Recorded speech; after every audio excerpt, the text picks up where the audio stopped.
오늘 요한계시록 4장의 말씀을 통해서 하나님의 보좌로부터 오는 은혜, 이런 제목으로 말씀을 함께 보도록 하겠습니다. 오늘 말씀은 서론의 말씀을 간단하게 보고 본론에 가서 말씀을 세 개의 대지로 나눠서 함께 보도록 하겠습니다. 네, 서론입니다. 사도 요한은 계시록 1장 20절의 말씀처럼 1장 20절의 말씀처럼 내가 본 것은 내 오른손에 7별의 비밀과 또 7금 촛대라. 7벌은 7교회의 사자요 7촛대는 7교회니라. 그래서 7교회의 사자와 7교회를 보았다, 이렇게 말씀하고 있습니다. 그렇게 7교회를 보고 난 후에, 우리가 7교회 보셨죠? 다, 그렇죠? 지난주까지 7교회를 봤잖아요. 보고 난 후에 4장 1절에 환상 가운데 하나님 하늘문이 열리고, 1장 10절에 보면 주의 날에 성령이 감동되어 뒤에서 나는 나팔소리 같은 큰 음성을 들으니, 이렇게 1장 10절의 말씀처럼 나팔소리 같은 주의 음성을 따라서 하늘로 올라가서, 4장 1절도 그렇죠? 처음에 말하던 나팔소리 같은 그 음성이 이르되, 그렇죠? 그 나팔소리 같은 음성을 따라 하늘로 올라가서 2절에 보면 성령의 감동 가운데 하나님의 보좌를 중심으로 펼쳐져 있는 하나님의 영광을 보게 되는 것입니다. 이게 4장입니다. 그러니까 1장에서 일어났던 것처럼 지금 1장은 그 땅에 있는 교회들을 봤잖아요. 7교회를요. 그런데 똑같은 상황에서 이제 환상 가운데 하늘로 올라가서 하늘의 모습을 보는 겁니다. 이해되시죠? 그게 이제 4장부터 시작되는 내용이라고 할 수 있을 것입니다. 사도 요한이 하늘에서 본 것은 무엇인가? 땅에서는 본 것은 뭐였어요? 7교회를 보았고, 하늘에서 본 것은 무엇인가? 요한계시록 4장에 등장하는 핵심 낱말, 키워드와 또한 키워드에 관련된 4개의 실체를 사도 요한이 봅니다. 그 요한계시록 4장의 핵심 키워드는, 첫째 핵심 키워드는 보좌입니다. 보좌. 2절에 이 2번 나오고, 3절에 1번, 4절에 1번, 5절에 2번, 6절에 3번, 9절에 1번, 10절에 1번 등 총 12회의 하나님의 보좌라는 단어가 나오는 것을 볼 수 있습니다. 둘째로는 이 키워드, 이 보좌를 중심으로 해서 4개의 실체가 있는데, 하나는 첫째 2절에는 하나님이 계시고, 보좌를 중심으로, 보좌가 누구의 보좌예요? 하나님의 보좌입니다. 4절에 보면 24장로가 있고요. 물론 여기 24장로들의 보좌도 있죠. 그거는 이제 하나님의 보좌는 아니니까. 그 다음에 5절에 보면은 하나님의 7영이신 성령이 계시고, 그리고 6절에 보면은 네 생물이 있습니다. 이게 이제 4장에 있는 하나님의 보좌를 중심으로 해서 이렇게 하나님이 계시고, 장로가 있고, 성령이 계시고, 네 생물이 있습니다. 제가 이제 이렇게 예배 속에서 정말 성도들의 예배가 충만할 때, 성도들이 예배가 충만할 때 저 뒤에서 제가 이렇게 중보하고 기도할 때, 제가 하늘을 향해서 거룩하신 나의 하나님, 오늘 이 예배 가운데 좌정하시고 성령으로 이것을 충만케 하여 주십시오. 오늘 우리 영광교회가 하나님 앞에 찬양과 경배와 경배를 통하여 예배하나이다. 그러므로 하늘에 있는 24장로여 여호와를 찬양할지어다.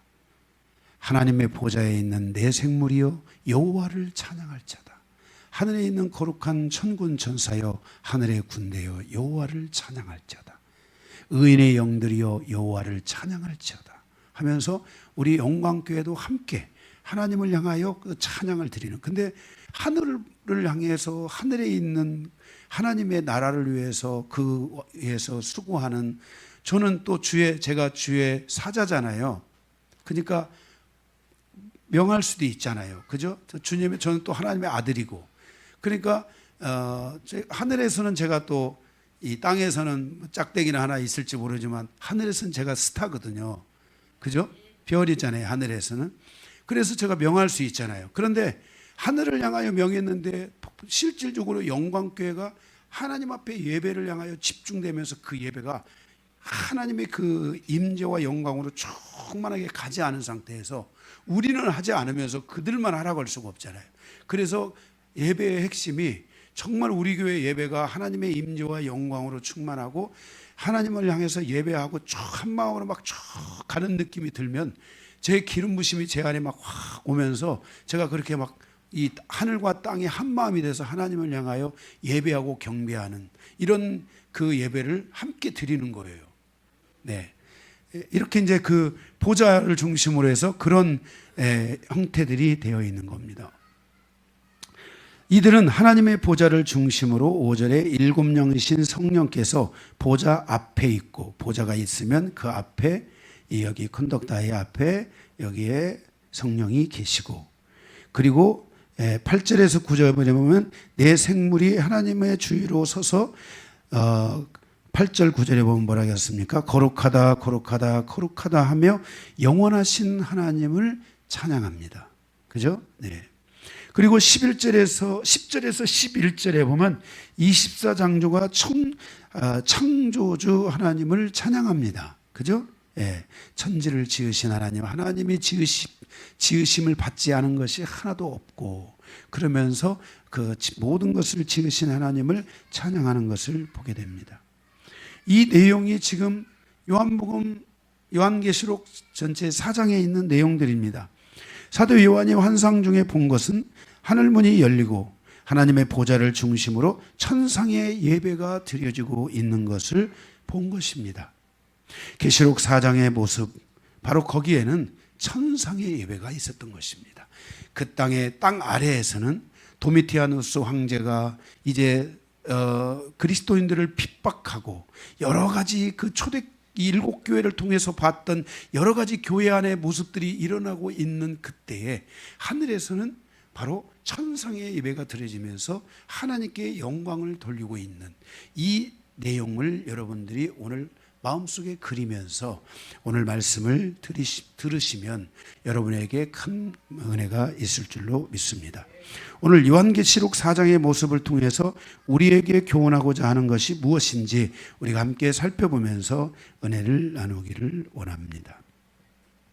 자, 오늘은 이제 우리가 세 개의 대지로 나눠서 보는데 첫 번째 대지입니다. 보좌를 중심으로 드러나는 천상의 예배를 통한 교훈입니다. 이 천상의 예배를 통한 교훈, 이 교훈에 대해서 작은 번호가 세 개가 있습니다. 첫 번째, 가로 1번. 보좌에 앉으신 하나님은 온 우주 만물을 통치하고 다스리시는 분입니다. 2절에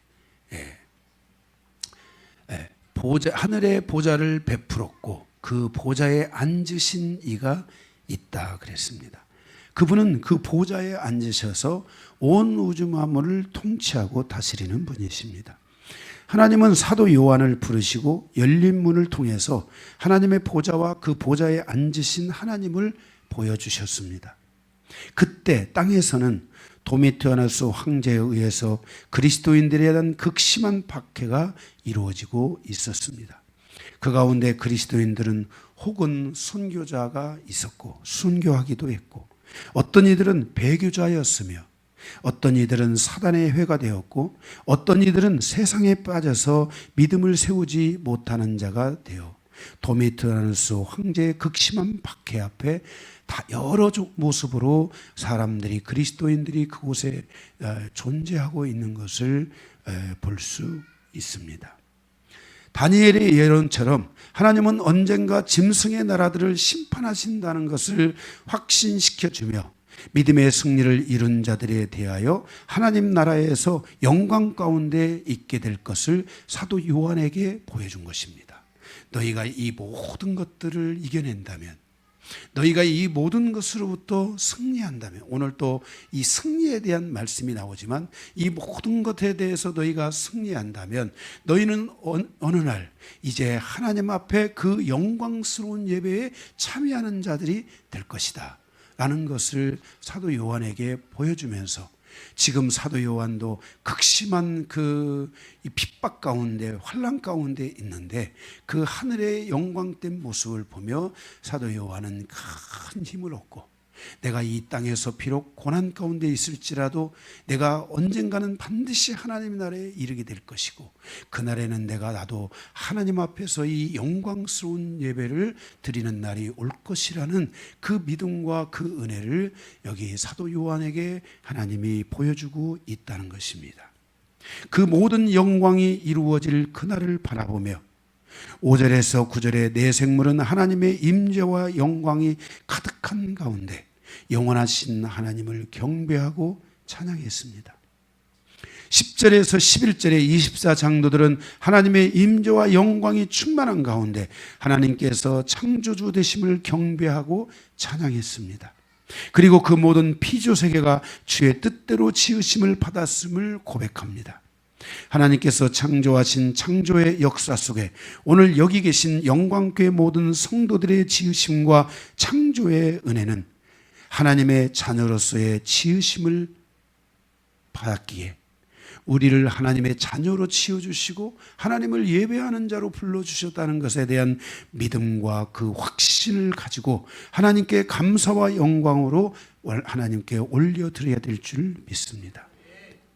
바로 이러한 믿음이 우리에게 있을 때 하늘에서뿐만 아니라 이 땅에 우리가 살아가는 삶의 현장에, 예배의 현장에도 하나님의 임재와 영광이 충만하게 임하게 되고, 그래서 하늘과 땅에서 드리는 그 예배가 하나님께 영광으로 돌아가게 되는 것입니다.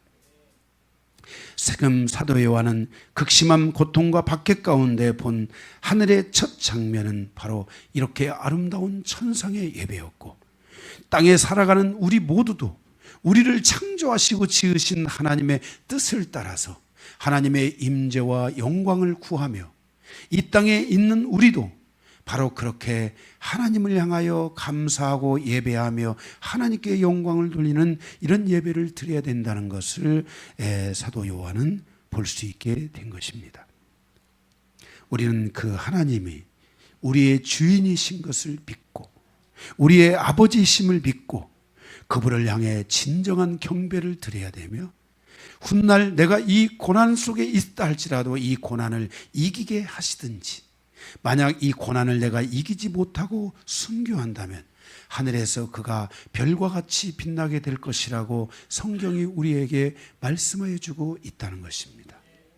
그러면 목사님, 꼭 그렇게 살아야만 됩니까? 그냥 이 땅에서 마음대로 살면 되지 않습니까? 여러분, 이 땅에서 마음대로 산다고 해서 여러분이 계획했던 인생을 다 살 수 있는 것은 아닙니다. 그 계획된 인생도 살지 못하고 우리는 영원한 멸망에 이르를 수 있다는 것을 반드시 기억하고, 하나님이 나를 하나님의 자녀로 지어주신 것에 감사하며 하늘에서의 예배를 우리에게 보여주셨으니, 우리가 이 땅에 우리 영광교회가 이곳에 존재하는 동안 우리는 천상의 예배와 같이 하나님께 영광을 돌릴 수 있는 하나님의 임재를 우리 안에 가져오고 하나님의 영광을 우리 안에 가져와서 우리의 믿음이 성장하고 자라고 믿음이 충만해지고 우리의 자녀와 다음 세대에 이르기까지 믿음이 충만해져서 이 땅에 살아가는 날 동안 우리가 넘어지지 않는 그리스도인들로 살아가야 될 줄로 믿습니다. 바로 보좌를 중심으로 드려진 이 천상의 예배를 통해 바로 하나님은 우리를 통치하고 다스리시는 분이라는 것을 우리에게 보여주고 말씀하고 있습니다. 두 번째, 성도에게 가장 중요한 것은 예배라는 것입니다. 하나님께서 사도 요한을 부르시고 가장 먼저 보여주신 것이 예배입니다. 땅에서나 하늘에서나 성도에게 가장 중요한 것은 예배입니다.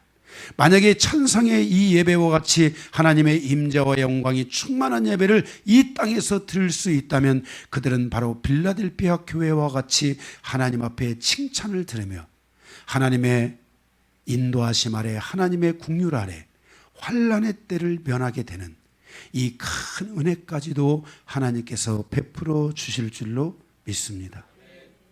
사도 요한이 하늘에 있을 때 사단은 땅에서는 사단을 예배하고 적그리스도의 통치 아래서 적그리스도를 경배하고 있습니다.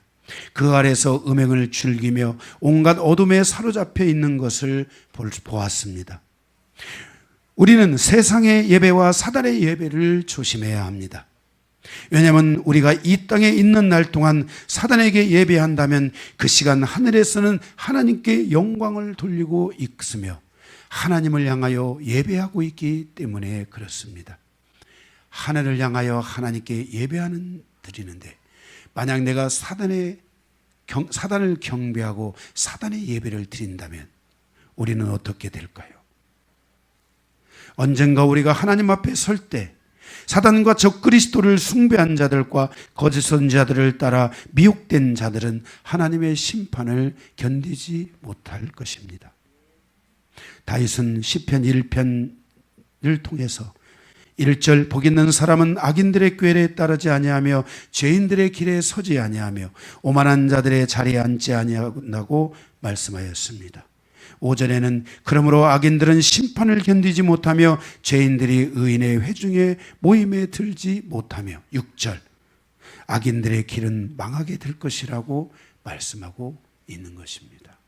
그러므로 우리는 이 천상의 예배가 있는 이 시간에 땅에서의 사단의 예배가 있고 사단을 경배하고 예배하는 그때의 천상에서는 하늘의 예배가 있다는 것을 기억하고 이 땅에 살아가는 우리의 삶 속에서 우리는 어떠한 경우에도 그리스도를 부인하는 자들이 되면 안 되고 어떠한 경우에도 우리가 사단을 경배하거나 거짓 선지자에게 미혹되어 가는 일들이 있어서는 안 되고 우리는 오직 하나님을 경배하고 하나님을 예배하는 진정한 예배자로 서야만 할 것입니다.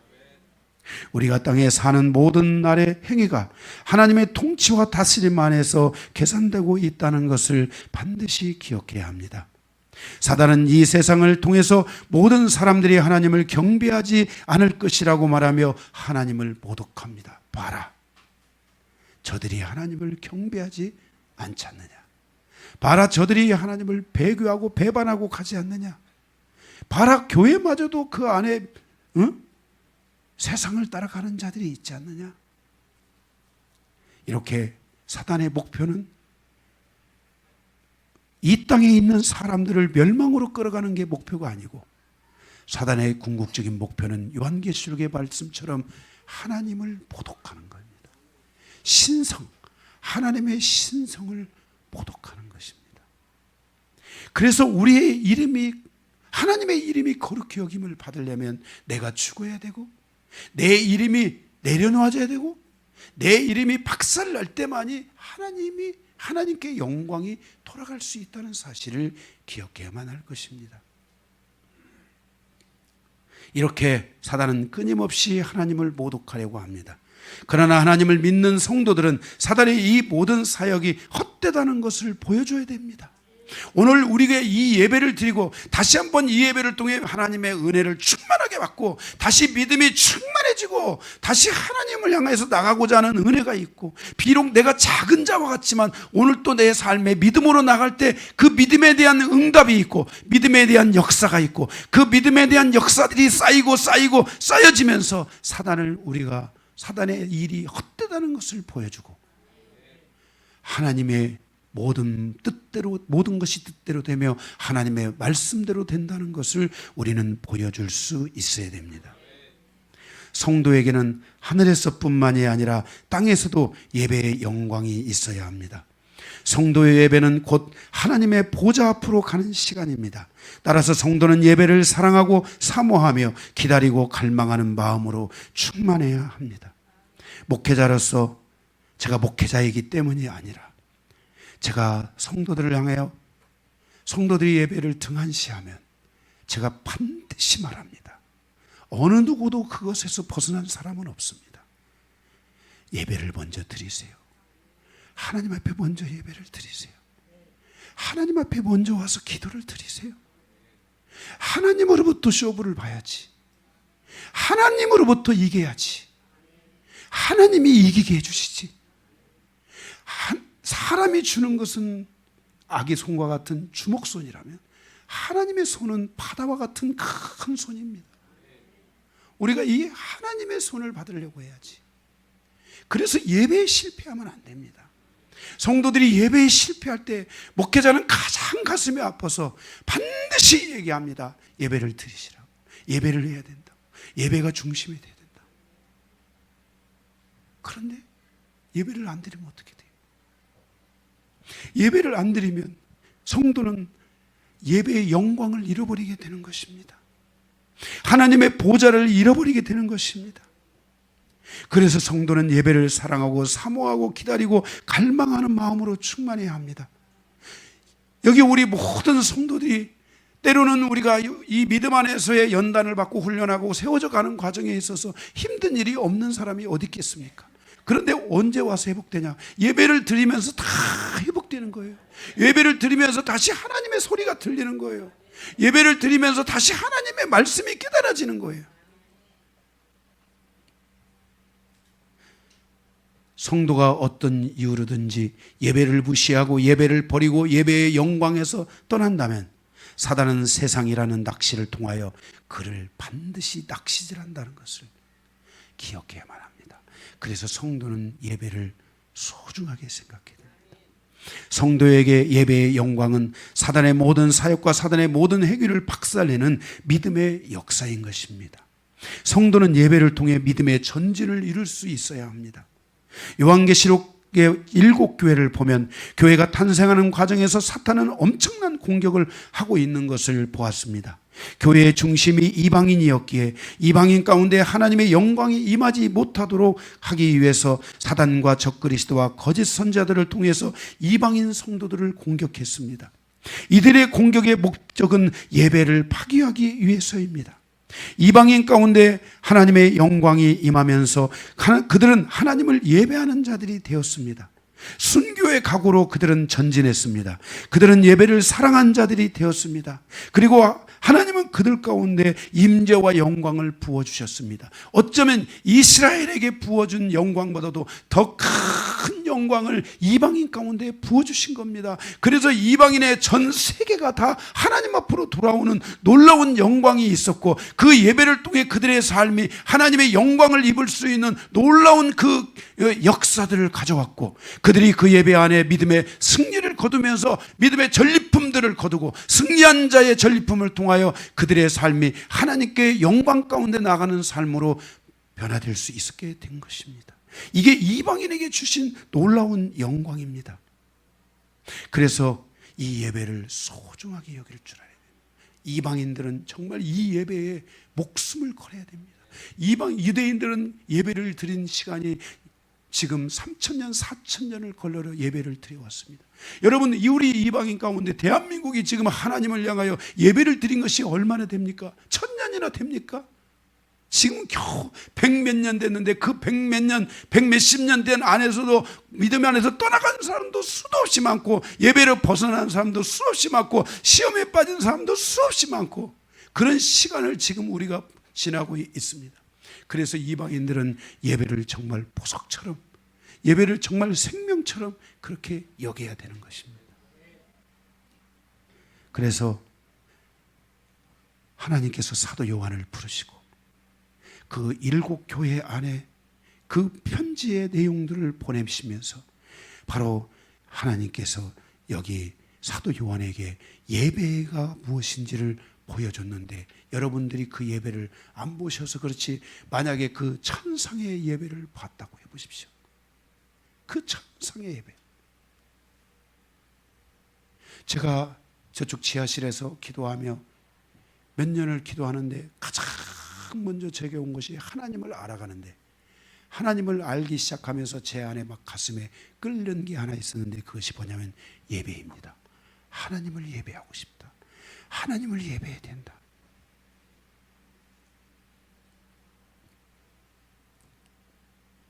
여러분이 이 예배에 승리하시기를 바랍니다. 세 번째, 하나님의 임재와 영광은 하늘로부터 오는 축복이라는 것입니다. 1절, 2절에 1절에 하늘문이 열리고 2절에 하늘의 보좌가 베풀었고 하나님의 통치의 중심이 열린 것입니다. 여러분, 우리는 하나님의 이 통치에 집중해야 됩니다. 내가 오늘을 살아가는 이 하루도 하나님이 나를 통치한다. 하나님은 통치하신다. 하나님은 나를 통치하신다. 하나님은 나를 통치하신다. 계속 여러분들의 삶에 하나님이 나를 통치하신다는 것을 계속 가져와야 됩니다. 그래서 하나님이 나에게 통치의 한 방식으로 말씀을 주시면, 아, 하나님이 이 말씀을 지금 나에게 주시고 있구나.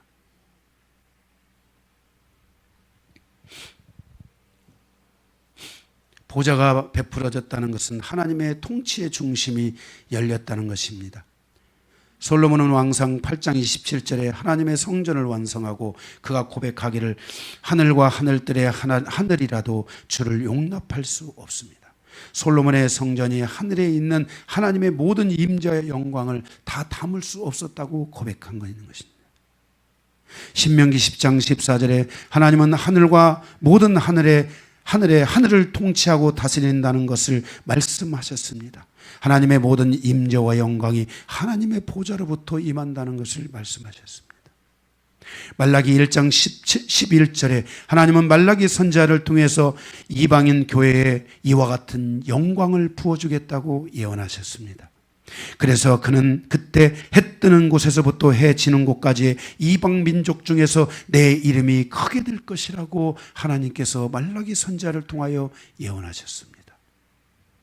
바로 이 영광을 우리는 잃어버리면 안 됩니다.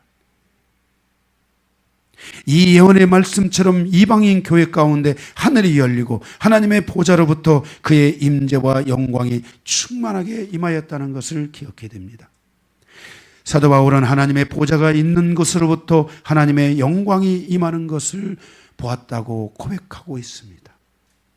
그래서 우리는 이 예배에 하나님의 보좌가 열려 있고 하늘문이 열린다면 하늘에서부터 이곳에 하나님의 임재와 영광이 임한다는 것을 믿으셔야 됩니다. 그래서 이 예배가 하나님을 향하여 경배해야 됩니다. 하나님 앞에 서야 됩니다. 하나님 앞에 집중해야 됩니다. 제가 우리 영광교회에 참 아직도 부족하다고 느끼는 것 가운데 하나는 너무나 산만합니다. 막 생각이 막 수도 없이 오고 가고 예배에 집중하지 못하고 하나님을 바라보지 못하고. 저는 저 뒤에서 여러분들 보면 제가 시험 들까봐 전 거의 눈 감거나 거의 지금 하나님을 계속 하나님만 바라봅니다. 예배 속에서. 왜? 이 예배에 하나님의 임재와 영광이 보좌로부터 와야 되기 때문에. 우리가 예배를 향해서 하나님의 보좌를 향하여 예배하는 거잖아요. 그러니 우리가 하나님의 보좌를 보지 않으면, 하나님을 보지 않으면 이 예배에 하나님의 임재와 영광이 오지 않습니다. 여러분들에게 이 하나님의 임재와 영광이 와야 하나님께서 여러분들 한 사람 한 사람들을 이 한 주간도 만져주시고 인도하시고 붙들어주시고 하나님이 함께해 주시는 겁니다. 그래서 우리는 하나님을 향하여 집중해야 됩니다. 고린도후서 12장 1절에 4절에 보면 사도 바울은 바로 그 환상과 자신의 계시를 말하며 3층 천에 가서, 하늘에 가서 하나님을, 그가 몸 밖에 있었는지 안에 있었는지 모르지만 하나님을 보았다.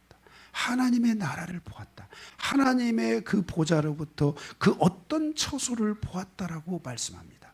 그것이 무엇인지 자기는 다 말할 수 없고 말할 수도 없고 우리가 이해해도 이해가 안 되는 부분이라고 말했습니다.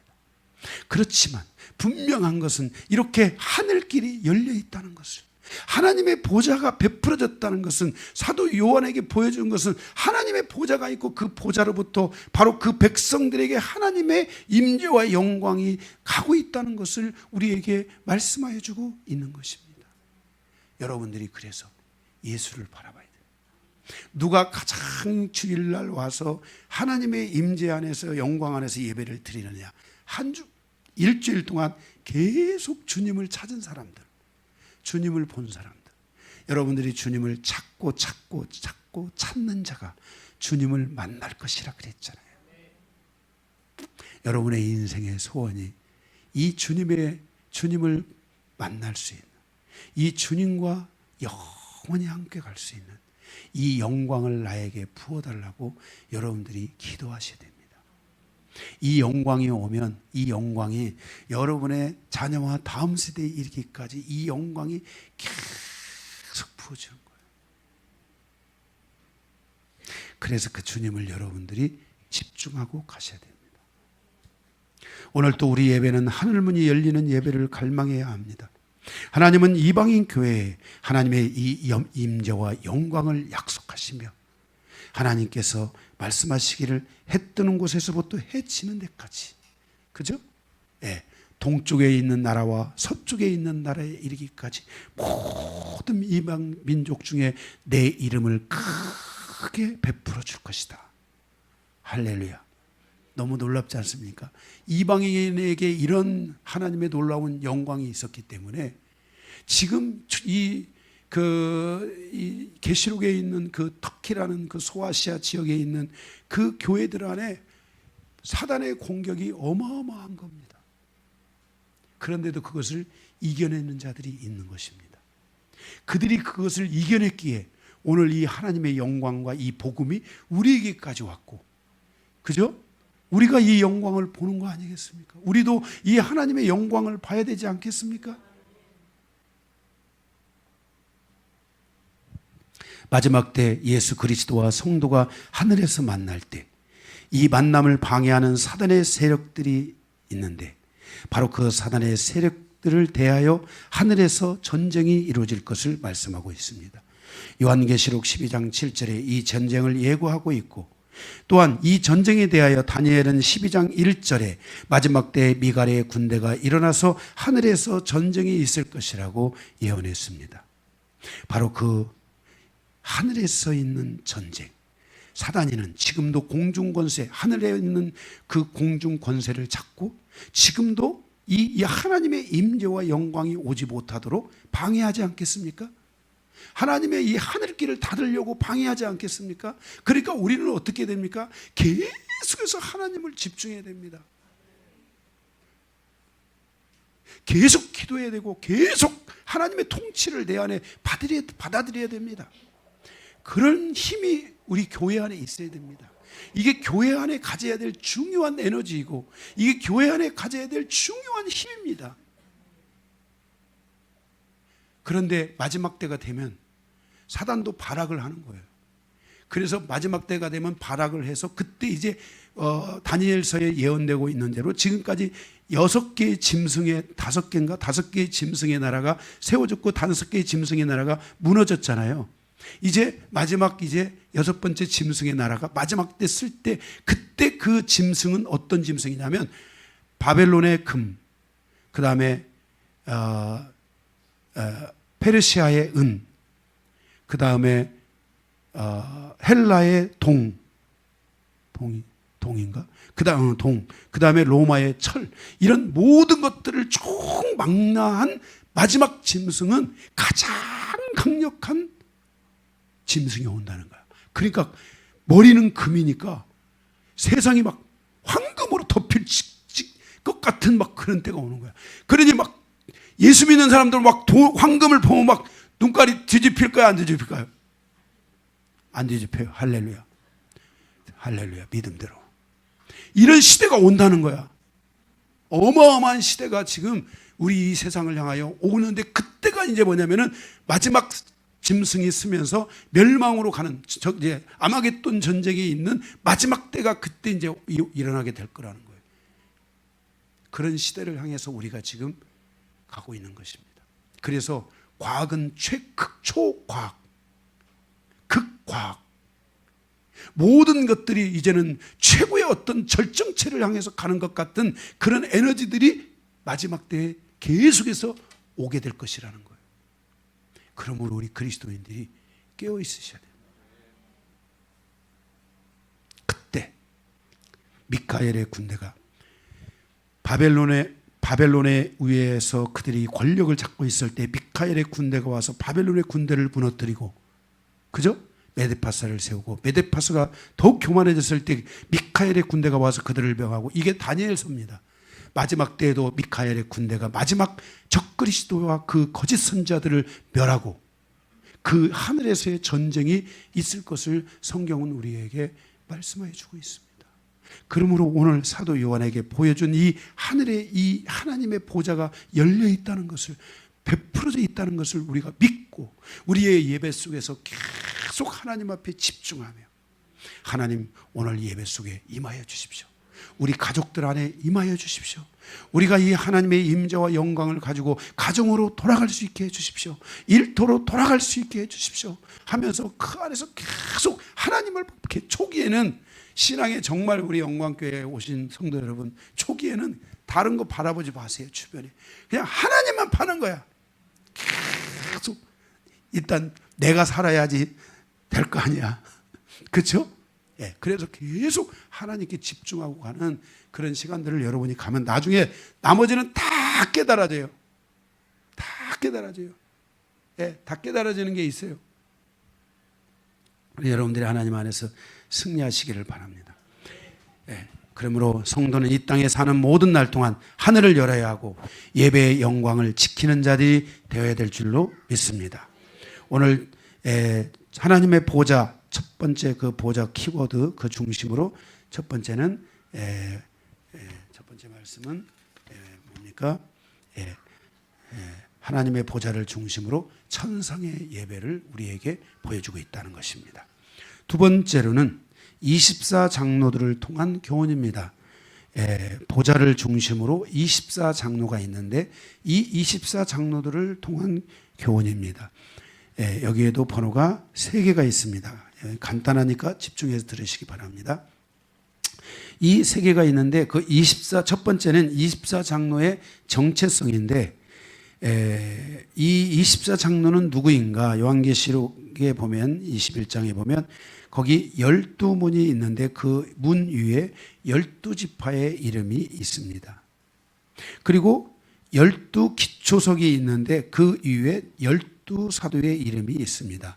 아마도 이들은 구약과 신약을 대표한 이들로서 12명에서 24명을 가리키고 있지 않나, 이렇게 우리가 추정해 볼 수 있습니다. 예. 두 번째로는 그들은, 그 24장로는 흰옷을 입었습니다.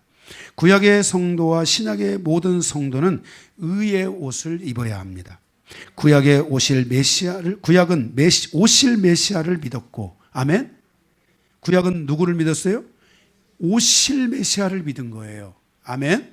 예. 그래서 그 예수의 피가 흘리기 전에 그들은 오실 메시아, 어린 양 대신 예수 그리스도를 믿었는데, 그 예수가 안 오셨기 때문에 그들은 예수의 피를 대신해서 무슨 피를 쓴 거예요? 짐승의 피를 쓴 거예요. 제사법에서. 그렇죠? 그래서 구속함을 얻고 오실 메시아를 믿음으로 의를 얻었고, 신약은 오신 메시아를 믿는 겁니다. 여러분들은 이미 오신 예수님을 믿는 거예요. 그러니까 여러분은 짐승의 피로 하지 아니하고 여러분들은 누구의 피로? 예수 그리스도의 피로 말미암아 의롭다 하심을 얻고 구원을 얻게 되는 것입니다. 아멘. 그러므로 오신 메시아를 여러분이 믿는 거예요.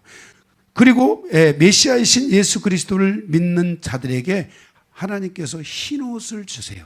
그래서 여러분들에게 흰옷, 여러분에게 흰옷은 한번 보세요. 흰옷 있나? 흰옷이 뭐예요? 맞추는 사람에게 내가 이따가 밥 2그릇 먹으러 갈게요. 흰옷이 뭐예요? 예? 흰옷이 들린 것 같은데? 의. 하나님의 의에 대한 믿음이 옷이에요. 나는 예수 그리스도의 피가 나의 모든 죄를 용서하셨다라는 것을 이 믿음을 의라 하셨거든요. 이 의를 가진 자, 이 의를 믿는 자들은 뭐가 있다? 옷이 있다. 그러므로 여러분들은 옷을 한번 오늘 흰색, 나는 검정색이라 그런 관계 없어요. 다 하나님께서 여러분의 세마포 옷을 다 입혔다고 믿고 한번 이렇게 점검해 보세요. 옷이 있는지. 네, 할렐루야. 네, 그래서 여러분들이 예수 그리스도의 피가 우리를 구원하신다라는 하나님의 이 약속을 믿을 때 그는 의롭다함을 갖게 되는데, 그 의롭다함을 가진 자는 뭐가 있다? 흰 옷이 있다. 아멘. 예, 그래 여러분 혼란스러워할 필요가 없어요. 그러면 여러분 옷이 있어요, 없어요? 그렇죠. 여러분 예수님의 피 믿으시잖아요. 예수의 피를 믿는 사람은 예수님이 주신, 하나님 아버지께서 주신 의의 옷이 있다는 것을 여러분이 믿으시면 돼요. 이 옷을 입지 않은 자는 누구라도 하나님 나라의 잔치에 참여할 수 있어요, 없어요? 없어요. 쫓겨난다라고 지난 마태복음 강해를 통해 여러분에게 말씀을 드렸습니다. 세 번째, 장로들은 관을 썼는데 자신들의 그 관을 하나님의 보좌 앞에 드리는 것을 볼 수 있습니다. 10절이죠. 24장로들이 보좌에 앉으신 이 앞에 엎드려 세세토록 살아계시는 이에게 경배하고 자기의 관을 보좌 앞에 드렸다 그랬어요. 그죠? 그 보좌 앞에 관을 드렸다. 성경에는 관이 두 종류가 있는데요. 첫째는 디아데마라는 관이 있는데 이것은 왕관입니다. 요한계시록 12장 3절이나 13장 1절에 사단이 세상의 왕관을 쓰고 있는 것을 보게 됩니다. 그래서 마귀도요, 이렇게 교만해서 왕관 쓰고 자기가, 그래서 왕관을 쓴 자를 세우는 거죠. 그게 누구예요? 적그리스도잖아요. 그죠? 세상의 임금에게 사단이가 왕관을 주고 그를 부리는 거예요. 그게 그 왕관을 쓴 자가 적그리스도예요. 그래서 이 땅의 대통령들, 이 전 세계의 대통령들이 사단이 준 왕관을 쓰면 안 돼요. 사단이 준 왕관을 쓰면 그가 뭐가 되는 거예요? 적그리스도가 되는 거예요. 그걸 쓰면 안 돼요. 그런데 요한계시록 19장 9절에 보면 예수님도 왕관을 쓰셨잖아요. 그래서 예수님은 만왕의 왕이 되어 우리를 통치하고 다스리신단 말이에요. 그래서 이 관은 여러분들이 그렇게 중요하다고 생각 안 하면 돼요. 이제 중요한 것은 지금 여기 24장로가 쓴 관, 이 관을 우리는 헬라어로 스테파논이라는 관입니다. 스테파논이 이 월궤관, 면류관으로 승리하는 자에게 주는 관입니다. 신약 성경에 이런 관에 대한 말씀들이 18번 정도 나오는데 이것은 성도들이 받을 면류관을 말씀하고 있습니다. 이 관은 고대 월궤관과 같은 것에서 유래해서 승리하는 자에게 주는 관입니다. 고린도전서 9장 25절에 고대의 승리자들은 그 월궤관을 썼는데 이 월궤관이 며칠 지나면 폭삭 말라버리고 또 썩죠. 그죠? 물이 닿고 이렇게 하면 썩을 거 아니에요. 나무가 뭐 영원하겠어요? 잎사귀가? 썩지요. 이런 썩을 것을 위해서도 그들이 최선을 다하고 목숨을 다해 그 승리자가 되고자 했는데 우리는 썩지 않을 면류관을 우리는 얻게 될 거란 말이에요. 그러니 우리의 신앙이 정말 썩지 않을 면류관을 얻기 때문에 우리는 하나님을 향하여 최선을 다해서 가야 돼요. 그래서 우리가 이기는 자가 돼야 돼요. 아멘. 예. 디모데전서 2장 3절에 6절에서도 그리스도의 좋은 군사로 승리자가 되어 승리자의 관을 얻는 자가 되어야 된다고 말씀하고 있어요. 이 스테파노니는 바로 승리자가 얻는 관이에요. 디모데후서 4장 8절에도 사도 바울이 믿음을 지키고 얻은 의의 면류관도 스테파노니예요. 다시 말해서 승리자의 면류관이에요. 그래서 사도 바울과 같이 믿음을 지키는 모든 자에게 스테파노니를 주겠다.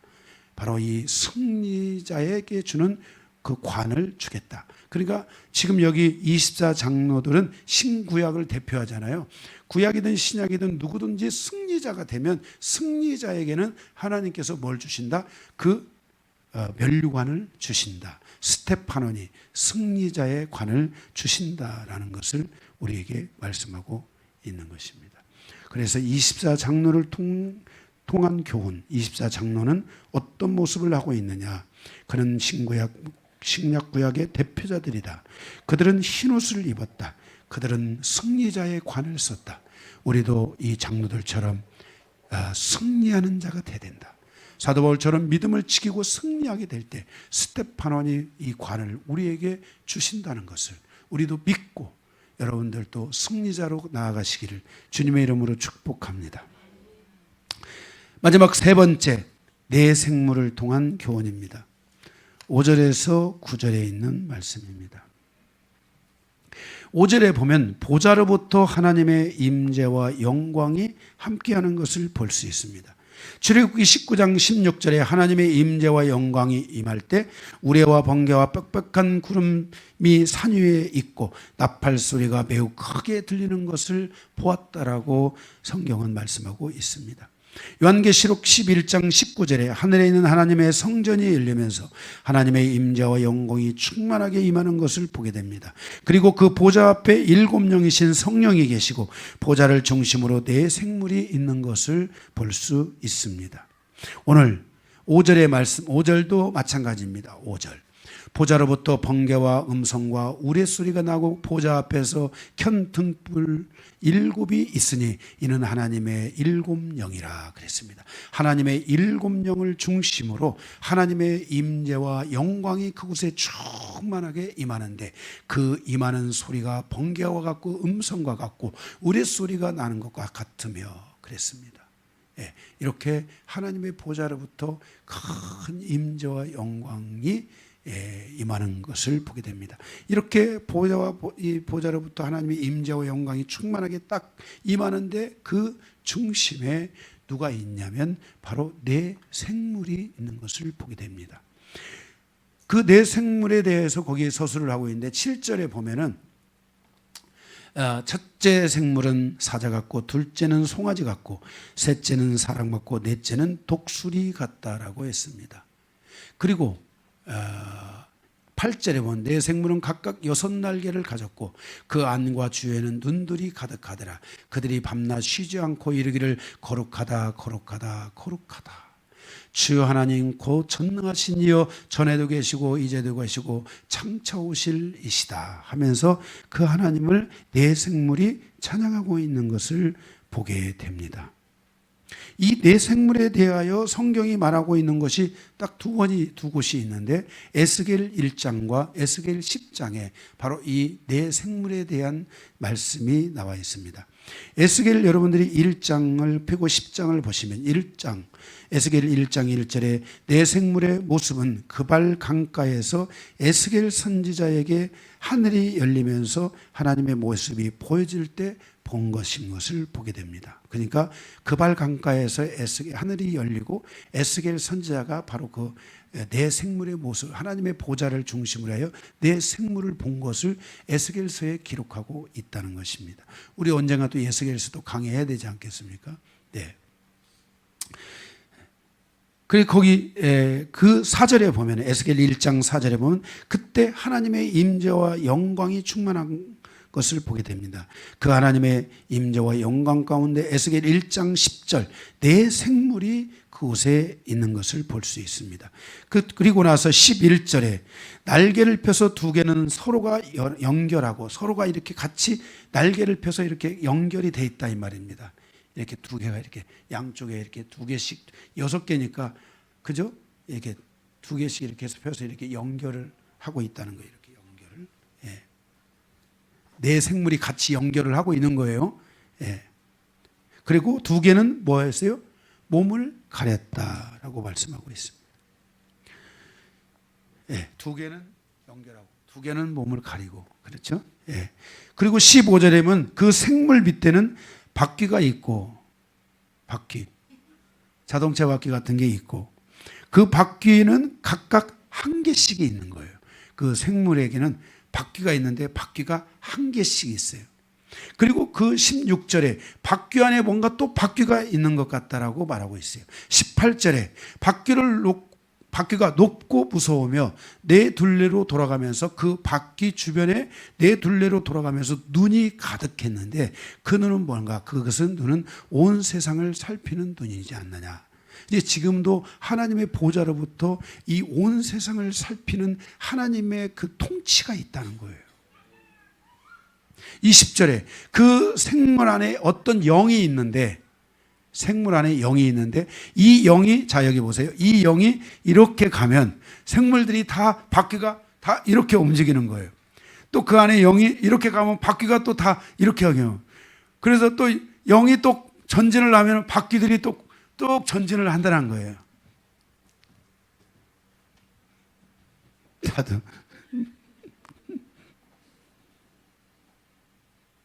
22절에 생물의 머리 위에는 수정 같은 궁창의 형상이 있어 보기가 두려운데 그들의 머리 위에 펼쳐져 있는 것을 보게 됩니다. 26절에 그 머리 위에 있는 궁창 위에 보좌의 형상이 있는데 사람의 모양과 같았다 그랬습니다. 그러니까 이렇게 이해하면 쉬울 것 같습니다. 제가 여기가 보좌, 그리고 여기 앞에 컨덕다이 있는데 여기 찬양지 되어 있는 데가 거기가 궁창, 그리고 그 위에 생물이 있다는 것입니다. 반대로 여러분들이 이게 반대로 자기 반대로 서면은 하나님의 보좌가 있고 궁창이 있고 그 뒤에 네 생물이 쫙 서서 이렇게 펼쳐져 있다는 것입니다. 그 펼쳐진 이 상황으로부터 번개와 같고 우레와 같고 무슨 뭐 물소리 같은 이런 것들에 의한 하나님의 임재와 영광이 계속해서 임하고 있다는 거예요. 그래서 여러분 이 하나님의 임재와 영광이 우리에게 조금만 놔도요 막 우리의 가슴에 막 지진이 일어나잖아. 뜨거워지잖아. 안 뜨거워져요?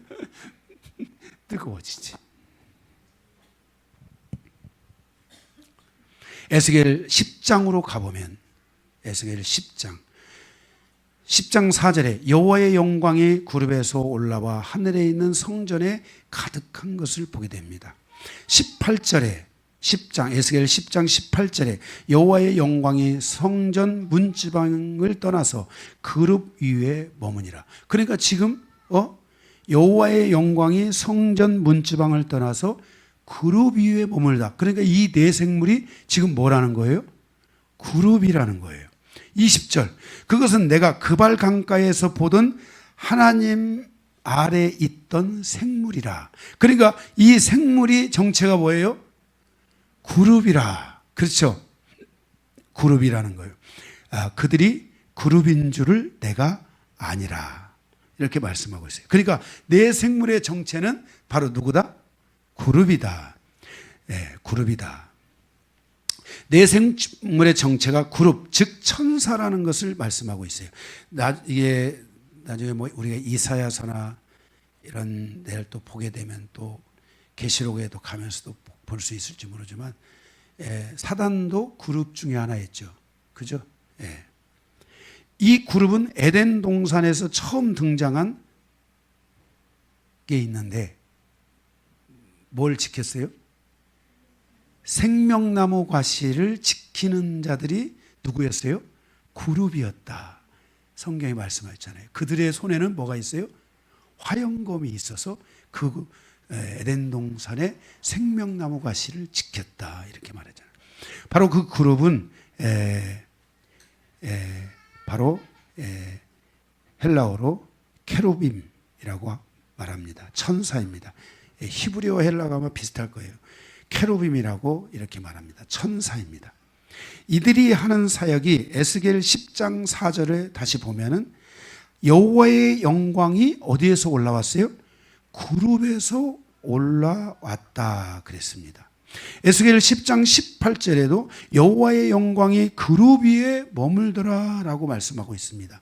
이것을 통해서 네 생물은 하나님의 임재와 영광과 관련된 일을 하는 천사들이다라는 것을 알 수 있어요. 그러니까 하나님의 임재가 보좌로부터 우리에게 올 때 그 보좌로부터 오는 그 하나님의 임재와 영광을 운행해 주는 일들을 하는 천사가 누구다? 바로 이 케루빔, 이 그룹이다. 이 네 생물이다 라는 것을 우리가 알 수 있어요. 그러니까 천사들이 뭐 속도가 얼마 시간 공간을 초월한 거니까 하나님의 보좌로부터 우리에게 하나님의 임재와 영광을 부어주는 것은 그냥 할 수 있는 일 아닐까요? 뭐 전 시간 공간을 초월해 보지 않아서 잘은 모르지만 그러니까 우리가 예배 속에서 하나님의 임재를 갈망하고 예배를 갈망하고 계속 그 하나님을 당기는 힘이 있어야 돼요. 그 하나님의 말씀을 당기는 힘이 있어야 돼요.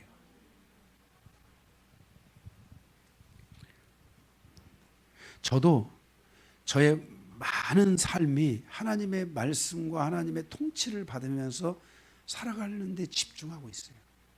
그래서 예를 들어서 뭐 성도나 주변의 어떤 사람들이 어떤 이런 말들의 모든 것들을 다 내려놓고 하나님의 말씀에 집중하고, 성도들도 그게 집중해야 돼요. 제가 그러니까 우리 성도들에게 제가 기도하십시오 그러면 여러분들이 뭐 하시면 되겠어요? 기도하시면서 그것을 풀어내야 돼요. 예배에 나오세요 그러면 예배를 해야 돼요. 예배를 잃어버린 자가 되면 안 돼요. 하나님의 말씀을 놓치는 자가 되면 안 돼요. 우리 교회에서 하나님의 말씀은 다른 데서하고 비교가 안 되는, 우리 교회에서 하나님의 말씀은 거의 200km 속도로 가요. 그러니까 순간 지나가 버려요. 말씀의 속도가 그렇게 빨라요. 그러니까 놓치면 뒤에 앞에 있는 게 무슨 말씀인지도 모를 정도로 막 놓치고 막 그렇게 슉슉 지나가는 거예요. 여러분들이 하나님께 집중하셔야 돼요. 바로 그 네 생물은 하나님의 영광과 임재를 그 임재 운행을 담당하는 천사라는 것을 알 수 있습니다. 결국 예배를 통해서 하늘문이 열릴 때 하나님의 보좌로부터 하나님의 임재와 영광을 운행하는 사역을 네 생물 즉 네 천사들이 담당하고 있다는 것을 우리는 여기서 알 수 있습니다. 여러분 제가 저는 뭐 그 에녹서 같은 것을 제가 이렇게 제가 사지는 않았지만 이 에녹서 제가 이 유다서 강해를 할 때는 에녹이 나와요. 에녹의 7대 손 이런 말들이 나와요. 그래서 제가 에녹을 인터넷에서 이렇게 찾아가지고 좀 이렇게 그 7대 손들의 여력이 어떻게 되나 그런 것들을 찾아보고 이렇게 해봤는데 여러분들이 뭐 우리 교회 뭐 어떤 권사님은 에녹서를 샀다고 그러더라고요. 에녹서는 판타지입니다. 천사들의 세계가 굉장히 가장 잘 나와 있고요. 왜냐하면 에녹이 하나님과 몇 년을 동행했어요? 300년을 동행한 거예요. 그러니까 에녹은 거의 삶이 어디에 있었냐면 거의 그냥 하늘에서 사는 삶과 같았어요. 그렇게 해서 하늘에 살다가 그냥 하나님께서 야 내려가지 마. 그러니까 안 내려오고 거기 살아서 에녹이 죽음을 보지 않고 하늘로 올라간 거예요. 네. 여러분들이 300년 동행은 못하더라도 꾸준히 동행하시기를 축복합니다. 어쨌든 이 네 생물은 바로 그런 하나님의 임재와 영광을 운행하는 천사들이에요. 교회는 하늘문을 여는 교회가 되어야 됩니다. 교회가 하늘문을 열면 예배의 영광이 임합니다. 교회는 이 예배의 영광이 있어야 합니다. 구약 성막이 지어지고 하늘이 열리고 하나님의 영광이 임한 것처럼 오늘 우리의 예배로 인하여 하늘이 열리고 하나님의 임재와 영광이 충만하게 임해야 됩니다. 교회는 구약으로 말하면 성막과 같은 곳입니다. 오늘 이 예배 속에 하나님의 임재와 영광이 없다면 그것이 우리에게 어떤 의미가 있겠습니까? 성도는 그 예배의 첫으로부터 성도들의 기도가 열리고 그 예배 첫으로부터 그 기도 가운데 하나님의 임재와 영광이 임하는 것을 봐야 합니다. 그리고 하나님이 나의 기도를 받으시고 나의 그 기도를 통해 하나님의 위대한 역사를 이루시는 것을 우리가 신이 배워갈 때 여기서 우리의 믿음은 점점 강해지게 되고 믿음의 역사가 점점 많아지게 되면서 여러분과 여러분의 삶의 현장에 사랑의 대로가 열리는 것을 보게 될 것입니다. 사랑하는 성도 여러분, 오늘 우리의 이 예배에 하나님의 임재와 영광이 충만하기를 원하며 이 그룹 천사들이 이곳에 하나님의 임재와 영광을 가져다주는 놀라운 역사가 있기를 소망합니다.